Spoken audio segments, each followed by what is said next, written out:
Bonjour à tous. Aujourd'hui, exceptionnellement, nous n'allons pas vous parler d'un régime juridique qu'il vous faut maîtriser immédiatement, avec lequel il vous faut composer à bon gré mal gré au quotidien. Non, non.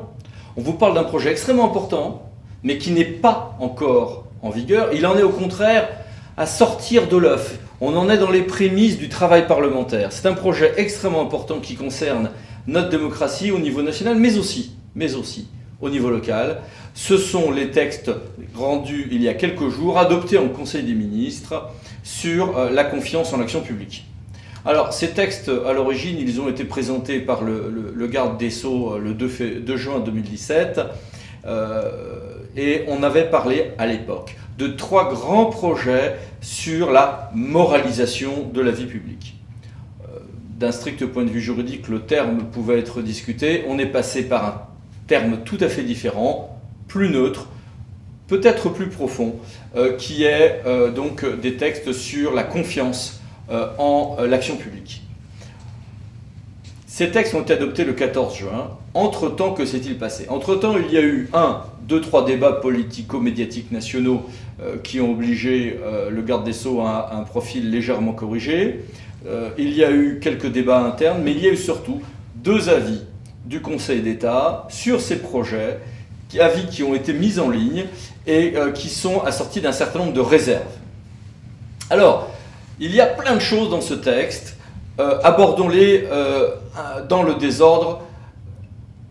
Le texte majeur que sera la réforme constitutionnelle étant lui appelé à être adopté un petit peu plus tard. Mais on a déjà quelques indices. Donc, on a en parallèle, le 14 juin, également un décret qui a été adopté, nous allons y revenir. Premier élément qui concerne la sphère nationale, mais également les collectivités publiques locales, nous avons un texte sur les collaborateurs de cabinet. Un décret et 2 éléments dans les projets de loi. Projet de loi organique, projet de loi ordinaire. Une réforme très très profonde a été envisagée et finalement on va vers des choses beaucoup plus limitées en l'état actuel du projet. C'est une simple interdiction pour les élus nationaux et locaux d'employer des membres de leur famille proche. Ce qui est censuré, c'est d'employer son conjoint, ses enfants, ses parents, voire même le niveau grands-parents et petits-enfants. Les conjoints ou les enfants, y compris par alliance, concernant ceux qui sont concernés par un mariage ou un pax. Très bien. Quid des emplois croisés? On voit le jeu, on a 2 maires, on a 2 parlementaires, on n'embauche pas sa femme comme attaché parlementaire, ça je pense que c'est compris. Mais qu'est-ce qui interdit de demander à un ami, m'interdit de demander à un ami de recruter mon épouse comme attaché parlementaire et moi je recrute la sienne? Eh bien rien, justement, contrairement à ce qui se passe dans certaines autres démocraties, rien ne l'interdit. Il a été envisagé de faire une réglementation stricte, finalement on va vers des choses simples, mais simplement si on le fait, il faut qu'il y ait une publication, ça rentre dans une déclaration, au même temps que les déclarations d'intérêt. Et ceci ne serait que pour les parlementaires et non pas les élus locaux. Donc, pour les élus locaux, famille proche, pour les parlementaires, idem, mais avec en plus une déclaration d'intérêt en cas d'emploi croisé. Ceci dit, la relative légèreté de la règle dans son contenu même est compensée par le fait qu'on va vers des sanctions assez fortes. Des sanctions pénales, plus le remboursement des sommes. Évidemment, ça ne concerne pas ceux qui sont à ce jour concernés, puisque la loi pénale ne peut pas être rétroactive. Ah oui, mais sauf que du coup, pour ceux qui sont actuellement concernés, que se passera-t-il? Est-ce que l'on aura du coup un licenciement avec des indemnités chômage? Qui paiera ces indemnités chômage? La collectivité? Est-ce que ça sera une responsabilité de l'État que d'avoir fait cette nouvelle règle à charge pour l'État d'assumer les indemnités chômage? C'est un point qui va être fortement discuté et qui n'est pas mince. En l'État, ça serait a priori à la charge de la collectivité ou du parlementaire concerné. Autre élément, vous retrouvez la même liste dans les collaborateurs du président de la République et des membres du gouvernement avec des micro-nuances, notamment sur la fin des contrats, qui tiennent au fait qu'on a un nouveau gouvernement, donc il n'y avait pas besoin d'entrer dans les mêmes détails. Autre point extrêmement important de cette nouvelle démocratie qu'il s'agit d'établir. Il y aurait, pour les candidats aussi bien que pour les élus, une obligation d'avoir pas vraiment un casier judiciaire vierge comme ce le fut envisagé en l'état du texte aujourd'hui, mais en revanche, il y aurait un renforcement très fort des inéligibilités. Alors, les inéligibilités, qui rendent donc la possibilité d'être éligible, seraient automatiques pour un très grand nombre d'infractions, toutes les infractions qui concernent la morale, la probité, les conflits d'intérêts, les faux, usages de faux. Vous avez dans les pages 16 à 25 de l'étude d'impact du projet de loi ordinaire une liste extrêmement impressionnante des infractions considérées, avec une analyse ad hoc. Sauf que les inéligibilités automatiques pourraient être injustes, voire inconstitutionnelles. Alors que prévoit le projet de loi? Le projet de loi prévoit que ces inéligibilités sont automatiques, mais que le juge peut dispenser les personnes de cette inéligibilité au cas par cas. Histoire, d'éviter que la sanction ne soit trop abrupte pour des cas vraiment d'infraction, j'allais dire par inadvertance. En tout cas, il y a des cas où on peut commettre une infraction d'intérêt par négligence ou imprudence en pratique, donc c'est pris en compte, et d'autre part, ça évite le couperet brutal dans ce qu'il pourrait avoir d'inconstitutionnel. Là aussi, évidemment, pas de rétroactivité, parce que nous parlons d'une règle pénale, donc en réalité, ce genre d'effet mettra un certain temps à s'appliquer. Est-ce que ça s'appliquera aux affaires en cours? Un débat juridique pourrait être assez intéressant sur ce point. Car il n'y a pas d'application de la loi pénale sur les affaires en cours quand c'est plus dur, mais nous sommes sur une peine accessoire, donc la question est intéressante pour le juriste. Autre élément, nous passerons rapidement, c'est la situation patrimoniale du président de la République.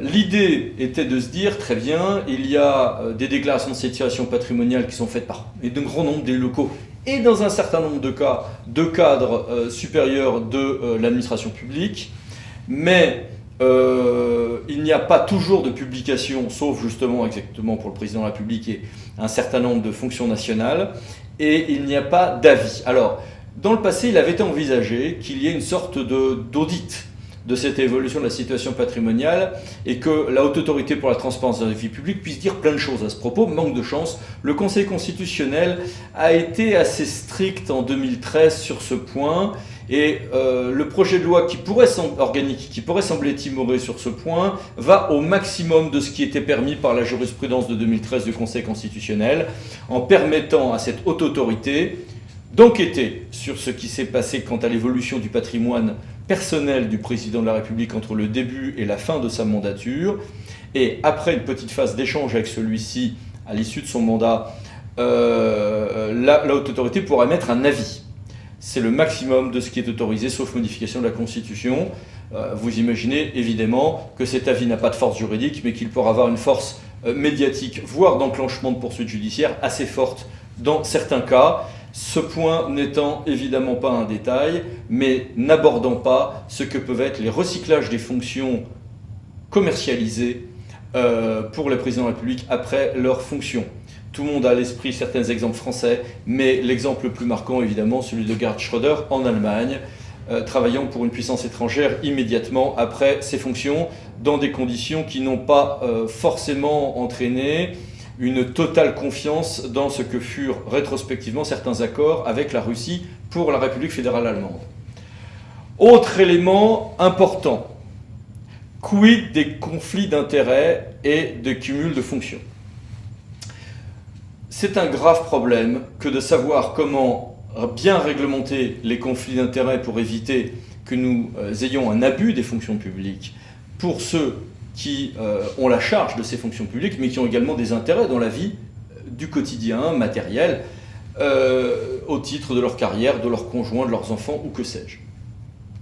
Dans le cas Mais en même temps, il ne faut pas qu'on se retrouve avec des sanctions tout à fait hors de proportion, car on ne peut pas interdire aux élus d'avoir une vie personnelle, des enfants, des conjoints, et à ceux-ci d'avoir une vie professionnelle ou autre. Comment faire ?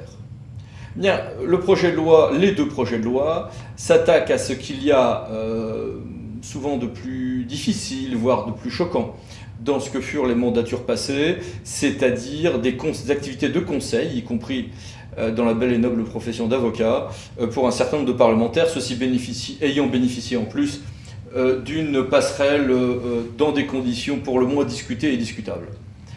Alors, le problème là aussi, c'est que le Conseil constitutionnel, là aussi, en 2013, s'est fait le gardien un peu vigilant, un peu trop vigilant peut-être, de la possibilité pour les parlementaires d'avoir une activité professionnelle. Oui, enfin, sauf que dans la vie pratique, y compris les praticiens que nous sommes, avons vu parfois des dérives qui peuvent donner lieu à quelques débats moraux à tout le moins. Alors, qu'a fait le législateur ? Le législateur, il a complété l'incompatibilité qui existe déjà au code électoral entre le mandat parlementaire et des fonctions de conseil, de dirigeants de société, de conseil ou de conseil. Tel que c'est formulé, ça inclut plus nettement les professions réglementées, contrairement à ce qui était le cas antérieurement, sous réserve que la réforme proposée aujourd'hui passe telle qu'elle dans la loi définitive, bien sûr. Le deuxième voie de contournement était de ne pas exercer d'activité de conseil, mais de créer une société, ou détenir une société, ou de racheter une société, ou d'être gérant majoritaire d'une société, ou d'être majoritaire sans être gérant d'une société, exerçant des activités de conseil. Et nombreuses furent les voies de contournement de ces règles de bon sens par un certain nombre de parlementaires, peut-être plus entreprenants que chatouilleux, quant aux règles de la morale publique. Et donc sur ce point, il y a des tours de vis qui sont donnés là aussi vraiment au maximum de ce qu'a permis le Conseil constitutionnel, à charge pour le futur gouvernement, à charge pour le futur Parlement aussi, de voir s'ils veulent aller plus loin encore, mais auquel cas en glissant des réformes dans la future réforme constitutionnelle. A priori, il ne devrait pas en être question, cela dit. Il est envisagé aussi, et cette règle est un petit peu plus délicate, de restreindre la possibilité pour un candidat à un mandat parlementaire d'avoir exercé une activité de conseil à titre individuel dans les 12 mois qui précèdent son entrée en fonction. Force est de constater que cette règle est un peu sévère. Pensons aux législatives qui ont été extrêmement récemment vécues dans notre pays. Nombre de candidats ignoraient même qu'ils allaient être candidats 4 ou 5 mois avant la date des élections parlementaires à l'Assemblée nationale. Donc, on peut s'interroger sur peut-être l'extrême sévérité de cette règle imposant aux gens un an avant de mettre fin à certaines activités. Interdiction également, je l'évoquais tout à l'heure, pour les parlementaires d'exercer une activité de conseil via l'achat d'une société ou le contrôle d'une société, et y compris là aussi un an avant le mandat, donc règle pour le coup stricte pendant le mandat, après le mandat, immédiatement avant le mandat, ce qui se conçoit. 12 mois avant, ça peut poser des problèmes si en face on a un vrai statut de l'élu permettant celui-ci d'interrompre ses fonctions pour préparer sa candidature. C'est même plus un statut de l'élu, c'est un statut du candidat. Je serais surpris que nous en venions là, donc la question se posera quant à cette durée. Autre élément, comment faire pour bien réglementer les conflits d'intérêts lorsque quelqu'un va porter un amendement, va porter un texte de loi, va déposer une proposition de loi, va rapporter sur un projet de loi une proposition de loi, alors qu'en fait il est en conflit d'intérêts parce qu'il a eu une activité de conseil, parce que son ancien employeur, que sais-je, ou autre. Les règles en ce domaine sont non seulement extrêmement importantes, mais donnent lieu à des corpus de règles extrêmement sévères et précises dans un grand nombre de démocraties occidentales. Oui, mais nous n'avons pas cette culture d'une acquisition permanente pour savoir si les parlementaires ont ou pas un conflit d'intérêts sur ce point, alors que les règles en revanche à l'échelle locale sont très sévères. Et on pourrait avoir quelques surprises de constater que le droit national sur ce point, avec des enjeux ô combien importants, peut se retrouver moins sévère, moins sensibles, moins avancées que des règles qui, sur le plan local, existent dans certains cas depuis le début du XIXe siècle. C'est comme ça. Et le projet de loi sur ce point, apparemment soucieux de garder une autonomie au fonctionnement des assemblées parlementaires, renvoie à des règlements propres à chaque assemblée parlementaire, mais avec la tenue d'un registre accessible au public, identifiant tous ces risques de conflit d'intérêts, point par point, domaine par domaine, sans doute avec une entrée également chronologique. On pourra se réjouir de cette confiance dans la démocratie parlementaire et la vivacité propre à chaque assemblée quant à ses règlements intérieurs. On pourra également trouver ceci empreint d'une relative naïveté ou d'une relative couardise au regard du réel courage qu'il y a sur d'autres dispositions. Autre élément relatif à l'exercice du mandat parlementaire, la question des obligations fiscales. Est-ce qu'on allait faire une sorte de contrôle fiscal, comme on le fait pour les membres du gouvernement, à l'entrée en fonction? Ça semblait un petit peu lourd, ne serait-ce que pour l'Assemblée nationale et ses 577 députés. Alors, ce qui a été retenu finalement, c'est la chose suivante. C'est de s'inspirer de ce qui se passe, par exemple, en matière de marché public. C'est-à-dire que les candidats et les élus, ensuite, vont, dès l'élection acquise, présenter une attestation, comme les attestations des candidats au marché public, prouvant qu'ils sont en règle au regard de leurs attestations fiscales. Il a été envisagé de l'étendre aux obligations en termes de cotisation sociale, mais les délais d'instruction de cette étude ne permettaient pas de le faire dans les mêmes conditions. Et conformément à une des règles qui a fait partie du programme de l'actuel président de la République, un droit à l'erreur est retenu, c'est-à-dire que s'il y a une erreur, il n'y a pas d'éjection automatique de l'élu, mais celui-ci n'a que 1 mois pour se mettre en règle. Évidemment, il ne doit pas s'agir d'une fraude pouvant donner lieu à sanction pénale, car sinon on retombe sur les inéligibilités évoquées précédemment. Les frais de mandat de parlementaire seront remboursés sur la base de justificatifs, comme dans quasiment toutes les assemblées des démocraties occidentales. Ce ne sera pas ce que c'était pour quelques élus, très peu nombreux bien sûr, en réalité un complément de rémunération. Non, il faudra avoir des justificatifs. Alors est-ce que ça suffit ? Tout le monde a à l'esprit ce que fut le grand scandale des remboursements de frais de la Chambre des communes en Angleterre, où des parlementaires avaient pris en remboursement de frais des achats de bottes cirées ou de séjours en vacances à l'étranger avec leurs épouses. Ça n'était pas très raisonnable. Ça veut dire que ce genre de mesure est usuel dans les démocraties occidentales. La France faisait figure d'original en maintenant un quasi-complément de rémunération sous forme au titre des remboursements de frais, mais que ça n'est, confère encore une fois cet exemple malheureux anglais, raisonnable que s'il y a un vrai contrôle quant à l'affectation des charges correspondantes donnant lieu à justificatif de remboursement de frais. Autre élément qui donnait lieu à quelques débats, la réserve parlementaire. Nombre des élus que nous assistons à longueur de journée aiment bien la réserve parlementaire parce que c'était l'occasion d'adapter quelques financements au cas par cas, territoire par territoire, sur la base d'une libre discussion avec l'élu, somme toute de proximité, qu'est le parlementaire. Bien. Donc, pris individuellement, la plupart des élus que nous connaissons ont un regard positif sur la réserve parlementaire. Force est de constater que ce sentiment n'est pas partagé par la majorité de nos concitoyens, qui y voient, pour reprendre la formulation de François Bayrou, à tout le moins un risque de dérive clientéliste. Et de fait, avouons-nous-le tous ensemble, ce risque de dérive clientéliste n'a pas toujours été contenu avec la sérénité démocratique nécessaire. Bref, cette somme devait-elle être gérée par les chambres, comme il l'a été envisagé, remplacée par un fonds spécifique? Non. Les 90 millions que cela fait pour l'Assemblée et 56 millions pour le Sénat, les chiffres dans le rapport parlementaire sont inférieurs mais ne prennent en compte que les sommes engagées pour 2017, ce qui fausse la donne.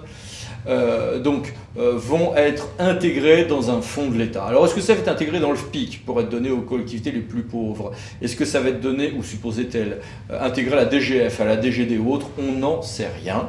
Mais en l'état du texte, contrairement à ce qui est envisagé le 2 juin d'ailleurs, on va glisser vers une suppression de ces sommes et une intégration dans les fonds de l'État. Point. Est-ce qu'on va, s'il doit y avoir un débat parlementaire, ça sera peut-être pour que ça redevienne un fonds géré par le Parlement ou intégré dans les dotations de l'État, mais selon des critères fixés par les parlements. Ce que ne veut pas le gouvernement actuel, en tout cas, c'est que ça devienne en réalité un fonds géré par les chambres parlementaires, au point qu'on revienne à un système de la réserve parlementaire où chacun irait y aller de ses petits projets de son territoire. Projets évidemment fort méritoires, mais qui peuvent donner un pouvoir aux députés en fonction aussi de ses affinités locales. Après se pose aussi une autre question. Comment financer la vie publique? Quand on regarde les années 70 et 80 et qu'on pense à toute la corruption qu'il y a eu dans le monde de la vie politique, on oublie toujours qu'à l'époque, il n'y avait pas de financement officiel des partis politiques.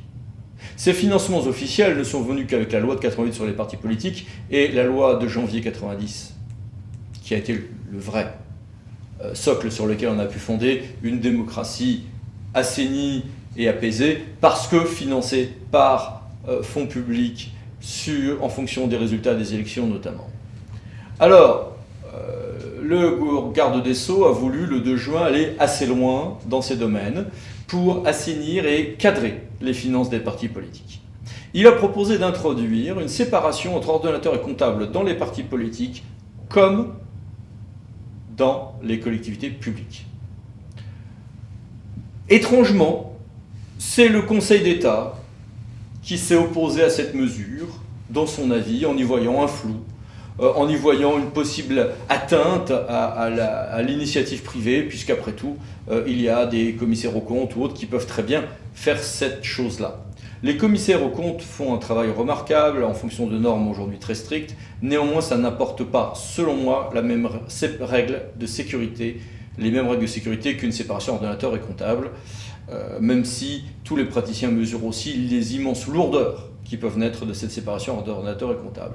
La position du Conseil d'État peut donc surprendre, venant en plus du monde public, mais a été prudemment et avec amertume suivi par le garde des Sceaux qui a retiré cet aspect de son texte.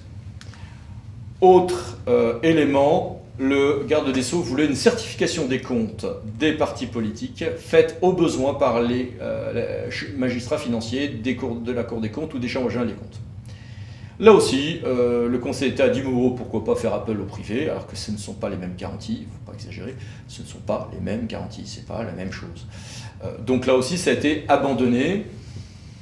Attendons de voir ce qui va revenir, Mais chacun sait que la position du Conseil d'État est toujours suivie avec attention, d'abord en raison de la grande sagesse du Conseil d'État bien sûr, mais aussi en raison du fait que c'est toujours un peu annonciateur de ce que peuvent être les positions du Conseil constitutionnel. Autre point qui là en revanche n'a pas été bloqué par le Conseil d'État, c'est un renforcement du contrôle de la Commission nationale des comptes, des comptes de campagne et financements politiques sur les comptes des partis politiques, en intégrant de manière plus claire les comptes des instances locales pour vérifier qu'il n'y a pas notamment de dépassement dans la gestion des comptes et des dons par le fait qu'il y a des instances locales ayant parfois une personnalité morale distincte de celle du parti national. Dans le même cadre, les micro-partis devraient être plus contrôlés. Sauf que le texte actuel reste flou sur ce point et mériterait d'être précisé. Autre point qui a fait polémique, chacun a à l'esprit le fait que les prêts aux partis politiques doivent être faits par des établissements financiers, que le Conseil d'État a récemment assoupli certaines règles permettant des emprunts de court terme remboursés, mais que la question s'est posée de prêts faits par des personnes morales étrangères, avec une plus ou moins grande autonomie au regard des États considérés, et notamment de ce qu'a pu être l'influence de la Russie via des prêts jamais remboursés au profit d'un parti politique, via une banque tchèque qui a fort opportunément fait faillite ensuite, au point que le prêt n'était plus remboursable. Ce genre de pratique ne serait plus possible, puisque le projet de loi prévoit que les prêts aux partis politiques seront limités aux établissements financiers de l'Union européenne ou de l'espace économique européen. Et des règles extrêmement précises, avec des sanctions précises, sont faites, parce que sinon, nous sommes clairement dans un contournement du droit français, contournement dont notre pays donc a déjà été victime. Néanmoins, se pose la question du financement par les banques. Pourquoi ? Parce qu'il ne suffit pas de dire « seules les banques françaises pourront financer ».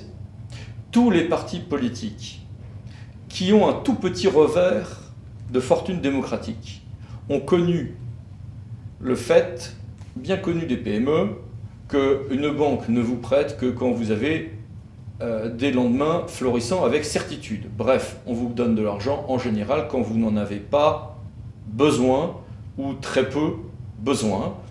Et les partis politiques, parce qu'ils ont un revers de fortune, parce qu'ils sont un peu plus marginaux sur l'échiquier politique, peuvent se retrouver avec une absence de banque leur prêtant, même s'ils sont à peu près certains de faire les seuils donnant lieu en remboursement de comptes de campagne. Donc des partis qui, a priori, auront plus que les 5% donnant lieu à remboursement des comptes de campagne, pour résumer,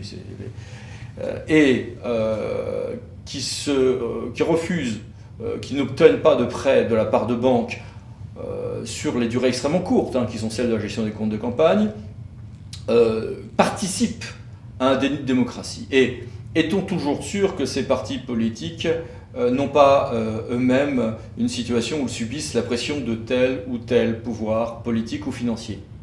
Non. Non.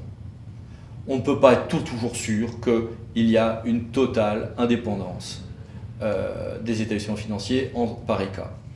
Donc, ce qui a été envisagé par le garde des Sceaux et son équipe et le gouvernement le 2 juin, c'était de faire une vraie banque de la démocratie adossée à la Caisse des dépôts, qui allait prêter aux partis politiques en mutualisant le risque, avec en gros interdiction de refuser, sous réserve d'un certain nombre de garanties. Et les citoyens ne pourraient pas prêter, mais il pourrait y avoir un système de caution ou de garantie qui aurait été mis en place de la part, y compris donc, des citoyens. Le Conseil d'État a taclé très sévèrement le projet gouvernemental sur ce point, alors même qu'il y a là aussi, en ce domaine, un vrai obstacle démocratique dont on ne parle jamais, mais que les praticiens connaissent bien. Et les plus gros des partis politiques qui se satisfaisaient du système actuel sont ceux-là même aujourd'hui qui peut-être auront besoin de ce régime. Donc la roue tourne, qui sait qui aura besoin ou pas de ce genre de système à l'avenir. Sous réserve là aussi d'être assez gros pour avoir un remboursement des frais des comptes de campagne, sinon on est sur un autre système de financement que celui d'un prêt en réalité. Alors, le projet de banque de démocratie a été reporté avec amertume par le gouvernement. Le Conseil d'État dit qu'il faudrait faire soit appel aux banques, soit si le problème évoqué par le gouvernement est réel, et il est réel. Pourquoi pas une espèce de grand appel d'offres que l'État passerait pour recourir au secteur privé. Les banques devant ensuite prêter à la suite de cet appel d'offres. L'idée était de se dire, on ne va pas refaire une nouvelle banque publique, on va recourir au secteur privé, mais dans ce cas-là, pourquoi pas un appel d'offres. Un tel projet nécessite réflexion. Le gouvernement a donc renvoyé à plus tard, au besoin par ordonnance, le fait d'affiner ce projet, parce que entre l'avis du Conseil d'État et le texte aujourd'hui qui va être soumis au Sénat dès le début de cet été, il n'y avait plus de possibilité de revoir entièrement la copie gouvernementale. Idem d'ailleurs pour le contrôle des comptes des partis politiques pour lesquels on a des renforcements mais qui seront probablement affinés. Est-ce qu'ils seront affinés par ordonnance ou pas? Attendons de voir. Les députés européens vont être globalement soumis au même régime que tout ce que nous venons de voir. Et puis, surtout, tout le monde attend la réforme constitutionnelle, qui est le troisième grand texte. Il y a une loi ordinaire, une loi organique et une réforme constitutionnelle. La réforme constitutionnelle n'a pas encore été présentée. Sans doute le gouvernement attendait-il le résultat des élections législatives et certains s'attendent à ce que les résultats des élections législatives étaient attendus pour pouvoir annoncer peut-être que dans cette réforme constitutionnelle, il y aurait une fraction de proportionnelle, au moins pour l'Assemblée nationale. En tout cas, qu'est-ce qui a été annoncé comme devant déjà être dans ces textes sur la réforme constitutionnelle, mais qui n'a pas encore passé le cap du Conseil des ministres? Probablement, parce que c'est annoncé par le garde des Sceaux officiellement, une suppression de la Cour de justice de la République pour être remplacée par une procédure spécifique, qui serait sans doute devant la Cour d'appel de Paris après un filtre spécial. Filtre spécial qui d'ailleurs existait pour les élus locaux pendant fort longtemps d'ailleurs, en termes de territorialisation de l'action publique. Interdiction pour les ministres d'exercer une fonction exécutive locale, car les exigences actuelles ne sont que le fruit d'une tradition qui a été plus ou moins suivie par les gouvernements successifs ces dernières années, pas obligatoirement. Fin de la présence des anciens présidents de la République au sein du Conseil constitutionnel. C'est vrai qu'ils peuvent apporter, mais en même temps, on a vu quand même assez souvent des anciens présidents de la République se trouver dans une situation un peu ambiguë lorsqu'ils se retrouvaient à siéger au Conseil constitutionnel et qu'une QPC a été déposée sur un texte qui avait été adopté durant leur propre mandature. On glissait là vers un conflit d'intérêts ou au moins un conflit moral qui fait que on va glisser sans doute vers la fin de la présence des anciens présidents de la République au sein du Conseil constitutionnel, étant précisé que les présidents Chirac et Sarkozy ont décidé d'ailleurs de ne pas siéger au Conseil constitutionnel. S'agissant de François Hollande, je ne crois pas que sa décision soit déjà prise. Et puis un sujet que tout le monde attend, qui n'est pas dans la loi organique, qui n'est pas dans le projet de loi ordinaire non plus, qui n'est pas dans le décret du 14 juin bien sûr, c'est quid du cumul des mandats dans le temps.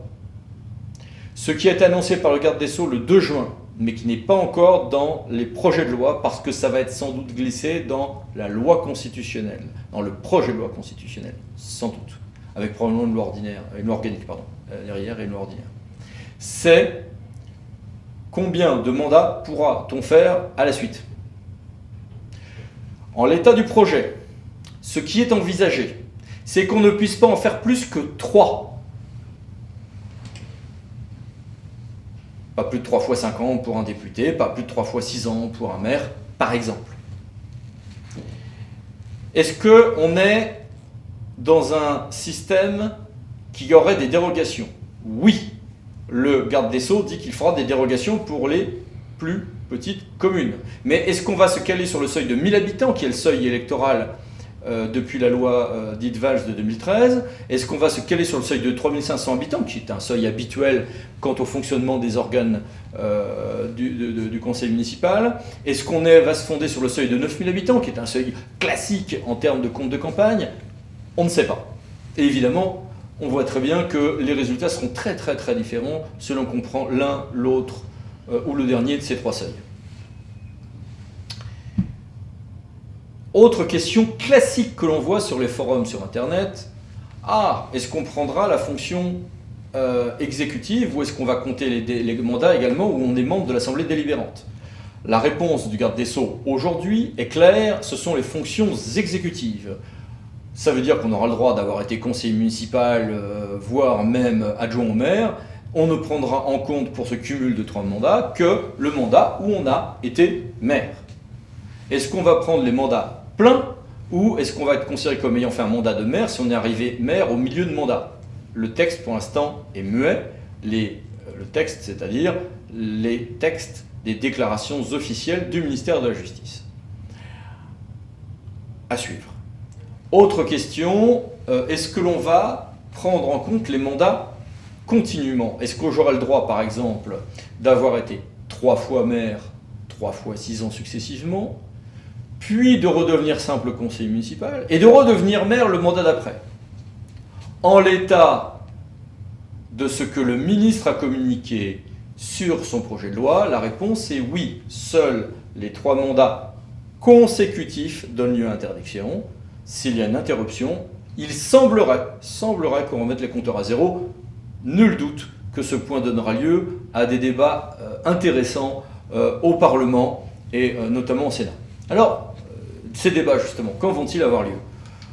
Le Sénat va connaître du projet de loi organique et du projet de loi ordinaire cet été. Avec quel empressement, on l'ignore. N'oublions pas que le Sénat n'est pas aujourd'hui de la même majorité que l'Assemblée nationale qui a été élue hier soir, car c'est lundi 19 juin que nous avons le plaisir d'enregistrer cette vidéo. Ça va donc prendre un tout petit peu de temps. Cependant, l'urgence a été déclarée sur ces 2 textes. L'urgence, ça veut dire qu'il y aura une seule navette, Sénat, Assemblée nationale, éventuellement commission mixte paritaire, adoption. Quid maintenant du calendrier pour la loi constitutionnelle? On n'en sait rien. Le seul probablement à avoir une idée précise sur cette question, c'est le président de la République, que tous les médias se plaisent à appeler maître des horloges depuis quelque temps. On est en plein dans cette maîtrise du calendrier. Au lendemain de l'élection législative, y a-t-il besoin d'annoncer vite une dose de proportionnelle comme la plupart des commentateurs s'y attendent? À suivre.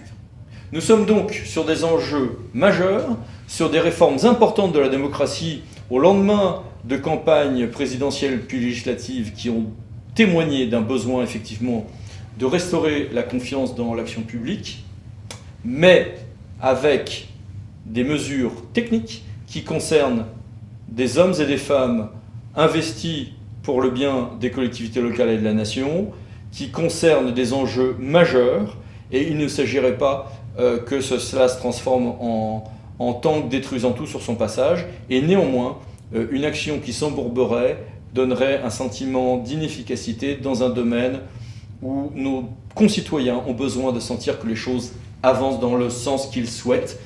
Et quelles que soient les tendances politiques, les sondages aujourd'hui vont dans le sens d'un besoin de cette restauration de règles de confiance dans l'action publique. Donc on est sur un moment passionnant de notre vie démocratique. Voyons avec attention ce que cela va donner dans les semaines, dans les mois qui viennent au Parlement. Et dans quelques mois donc, on se reverra pour une vidéo pour faire le point sur le texte définitif bien sûr. Merci et à bientôt.